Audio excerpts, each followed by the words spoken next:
So you think you can beat me by outlawing my thoughts with your rogue politicians and the judges you bought? So you think you can mold me like I'm made out of clay? Oh, you want me to answer? Just got this to say. Take a look into this warrior's eyes. Tell me what you see. Take a look into this warrior's eyes. Oh, that still beats free. Good evening, I'm Paul Fromm. I'm the Midnight Man on Stormfront Radio.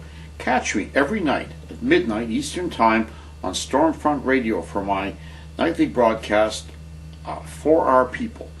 News and issues of interest to the European founding settler people of North America. The person I'd like to talk about tonight is the latest victim of the Canadian Human Rights Tribunal.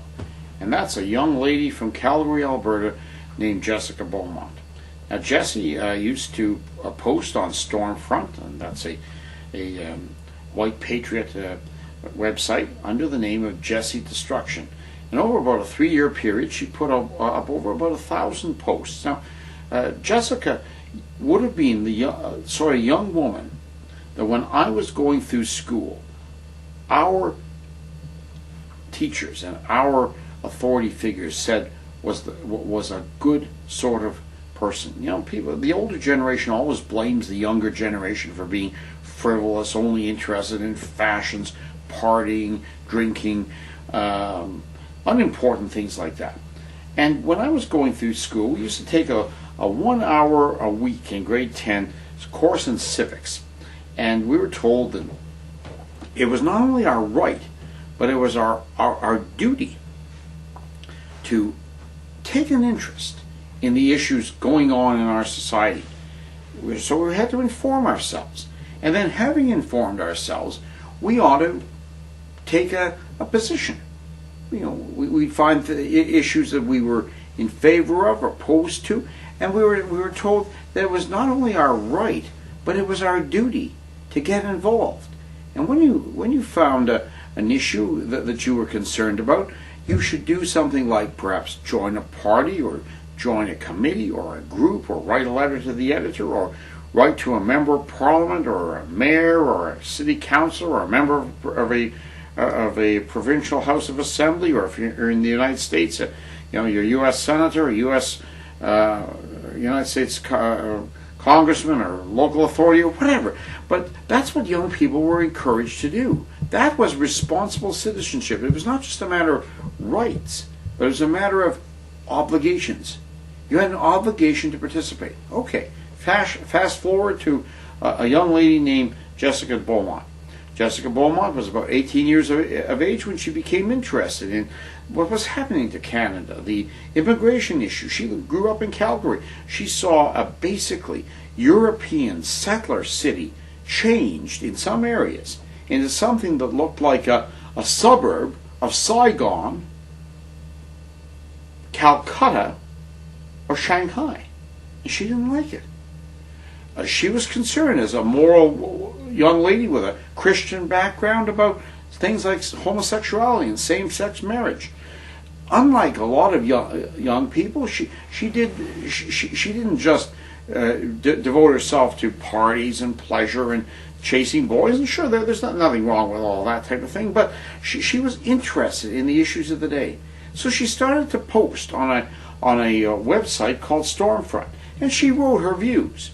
She got into discussions, and the internet is a whole new area that a lot of older folks, including our benighted, backward 19th century authorities, have no idea. 20 years ago you get together with your friends 40 years ago you get together with your friends at the malt shop. 20 years ago you get together with your friends at a sports bar. Now you get together with like-minded or similar-minded people on the internet. And your friends now may not be in your city alone. They may be across the country, across the continent. They may be in South Africa, Australia, New Zealand, all over the world. And you're chatting with your friends. Just like 40 years ago, You might have chatted with your friends in the mall shop 20 years ago in a sports bar. Now you're chatting with them on the internet, and that's what Jessica Beaumont did. She expressed her views, having thought about the issues of the day. She doesn't like same-sex marriage. She doesn't like interracial dating. But my old segregationist friends in the South used to call us miscegenation. She doesn't think that's right. She doesn't like the third world takeover of this country through massive third world immigration. And she doesn't like, as a spirited, defiant young lady, restrictions on free speech. You know, when I was growing up in the 1960s, we would have said a young person like that, hey, that's a person who's a star. We ought to make her some sort of give her the Order of Canada, or make her, Young Lady of the Year. And she's doing all the things we used to say were the right things to do for good citizenship. She took an interest. She didn't become some crack whore who just blissed out her brains on drugs and brainless promiscuity. She took an interest. She informed herself. She took a stand. She expressed her ideas. She discussed her ideas. And what did we do? We slapped her in the face. Richard Warman, a well-off establishment, he calls himself a civil rights lawyer. Well, hey, if he believes in civil rights, then Kim Jong-il of North Korea is a civil libertarian. Anyway, so Richard Warman starts to beat up on this young lady. He files a human rights complaint about her honestly openly expressed political views on Stormfront. She's honest, she's open, she's young, she's opinionated, she's defiant. Hey, those used to be considered good qualities. Oh, not up here in Cuba North. Bad news. So she was dragged before a Canadian Human Rights Tribunal. Well, poor Jessica Beaumont, she didn't have a lot of money. She couldn't afford a high-priced lawyer who probably charged her $20,000 for the case. She had no resources. So she came to me in my role as the director of the Canadian Association for Free Expression. I'm not an attorney. I gave her the best assistance I could, and the first thing that I said to Athanasius Hatches, he was the member. I always love the sexual innuendo, but that's like a judge. He's the judge of the Canadian Human Rights Tribunal that was held for her out in Vancouver. And I said, I'm not really fit to represent her. She ought to have a lawyer, but the system won't give her the money. So I will do the best I can for her. Anyway, the evidence was presented, and various of her posts were read into the record, and she had also quoted in some instances from the Christian Bible. The Bible. One of the bedrocks of our civilization. The motto of Canada comes from the Bible. Amare usque ad mare. From the sea, even unto the sea, I shall give you dominion. Well, the Bible is out. When the judgment came down, Athanasius Hatches, what an irony. This man is a Greek, and he's a proud Greek. I know he is.